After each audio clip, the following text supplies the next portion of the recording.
Has he ever tortured anyone? No. Did he kidnap anyone? No. So did Ray ever do anything against the wishes of a sex partner? No. I get my excitement from making a woman happy. My trailer had numerous sex toys in it of different types, all different fetishes. I got pleasure out of the woman getting pleasure. I did what they wanted me to do. Durante casi 20 años, primero solo y luego con sus cómplices, David consiguió torturar y asesinar a más de 60 mujeres.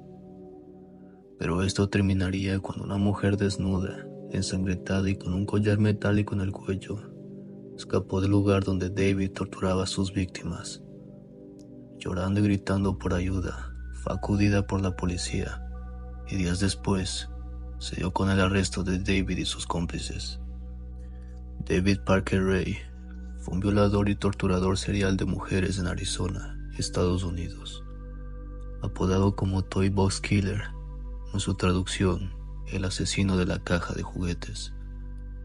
Se dice que gastó más de $100,000 en equipar un camión con diversos dispositivos que utilizaba para torturar sexualmente a sus víctimas, especialmente en la parte de atrás del camión, donde según él era su caja de juguetes.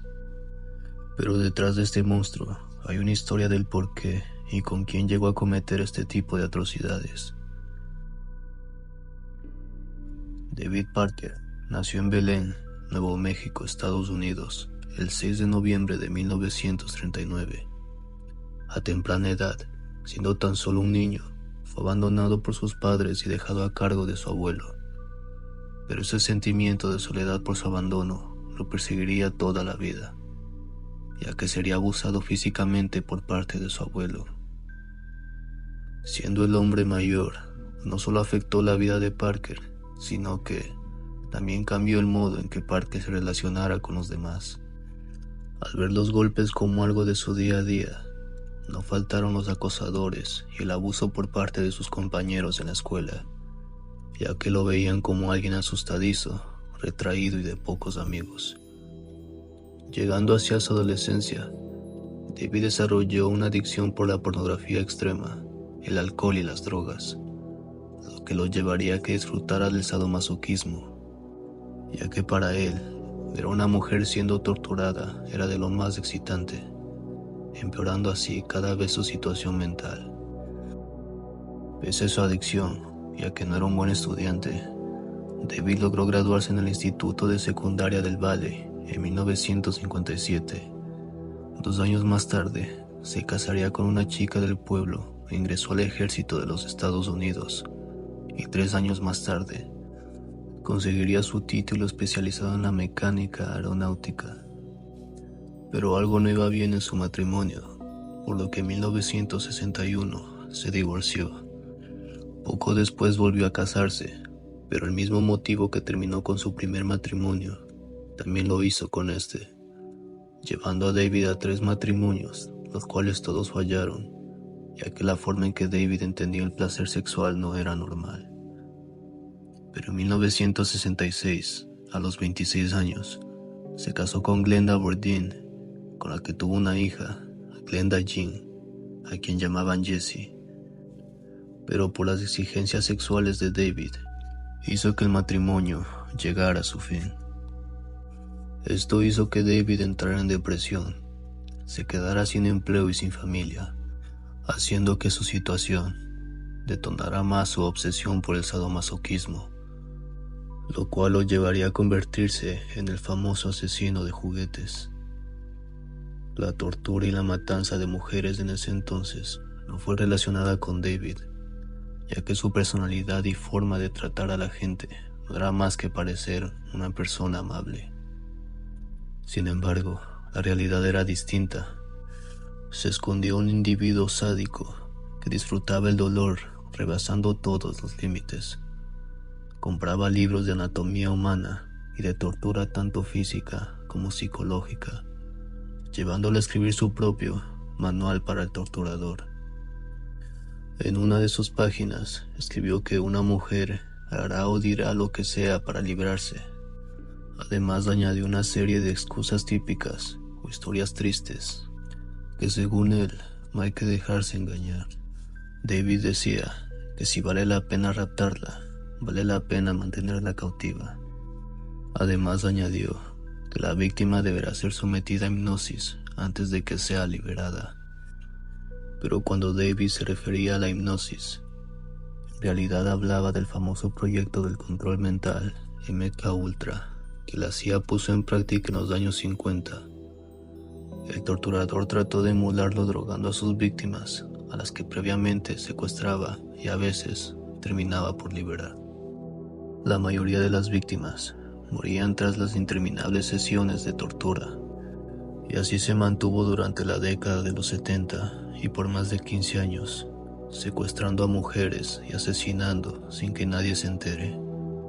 Esto lo hacía en un terreno de su propiedad, acondicionando y modificando un camión que lo único que tenía en su interior eran instrumentos para torturar y asesinar a sus víctimas, llamándolo así la caja de los juguetes, ya que tenía un decorado tétrico.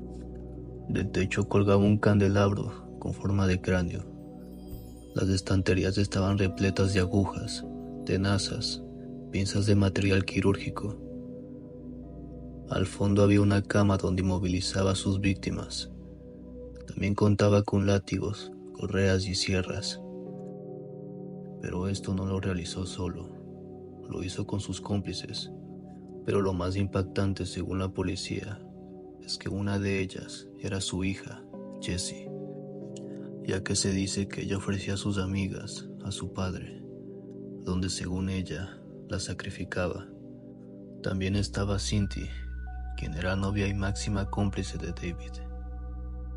Los tres cometieron más de 30 crímenes, drogando a sus víctimas para después llevarlas a la caja de juguetes, donde presenciarían la muerte en vida. No fue cuando a las 10 de la mañana del 20 de marzo de 1999 llegaría Cynthia Vigil, su última víctima. La joven trabajaba de prostituta en un bar de Arizona, lugar donde conoció a David, hombre que ofreció $20 a cambio de sexo oral, terminando en el auto donde llevaría a Cynthia durante 1 hora hacia la casa de David. Al llegar, los cómplices de David, Jessie y Cynthia, la arrastraron hacia el camión donde pasaría 2 días siendo torturada, encadenada y con un collar metálico en el cuello. Durante esos días le pondrían grabaciones, donde se escuchaba la voz propia de David, dando discursos sadomasoquistas y también sobre las torturas de sus víctimas. Así durante 30 minutos, Cynthia supo lo que le esperaba. No solo la habían secuestrado, sino que terminaría siendo violada, golpeada, torturada y mutilada y seguramente asesinada. El rol que debía interpretar para sobrevivir era el de esclava sexual. Aquello sería su única salvación. Pasó por el primer nivel de tortura, la cual fue psicológica, mediante imágenes de otras mujeres que pasaron por el mismo final. Luego comenzaron las descargas eléctricas durante varias horas. El segundo nivel fue en la habitación denominada como el cuarto sucio, donde fue colgada y abusada física y sexualmente. Cynthia sabía que lo peor estaba por llegar. David le dejó saber a Cynthia que la mañana siguiente sería llevada a la caja de juguetes, en donde sería su último nivel. Cynthia sabía que ese era su fin. Fue entonces que el 22 de marzo de 1999, durante una distracción y forcejeo de Cynthia con Jessie, logró escapar. Perdida en las calles, no sabía dónde estaba y pedía con desesperación que alguien la ayudara. Vio la puerta abierta de una casa rodante y entró corriendo suplicando ayuda. La policía llegó poco después y escucharon la aterradora historia de cómo había sido secuestrada y torturada. Unos días después, David, Cindy y Jessie fueron detenidos por la policía. Durante el interrogatorio contaron la misma historia, que Cynthia Vigil era adicta a la heroína y estaban tratando de ayudarla. Pero poco después se reveló la grabación, que por cierto fue clave durante la investigación para conocer el número de víctimas aproximadas, ya que todas esas víctimas escuchaban el mismo discurso antes de morir. Hello there, Are you comfortable right now? I doubt it. Wrists and ankles chained, gagged, probably blindfolded. You are disoriented and scared too, I would imagine. Perfectly normal under the circumstances. I'm going to tell you in detail why you have been kidnapped, what's going to happen to you, and how long you'll be here. I don't know the details of your capture because this tape is being created July 23rd, 1993 as a general advisory tape for future female captives.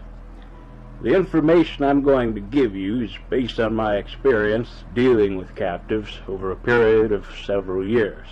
Now you're just waiting to see what's going to happen next. You probably think you're going to be raped, and you're fucking sure right about that. Our primary interest is in what you've got between your legs. You'll be raped thoroughly and repeatedly in every hole you've got. Because, basically, you've been snatched and brought here for us to train and use as a sex slave. Sound kind of far out? I suppose it is to the uninitiated, but we do it all the time. And I can only give you advice. Be smart and be a survivor. Don't ever scream. Don't talk without permission. Be very quiet.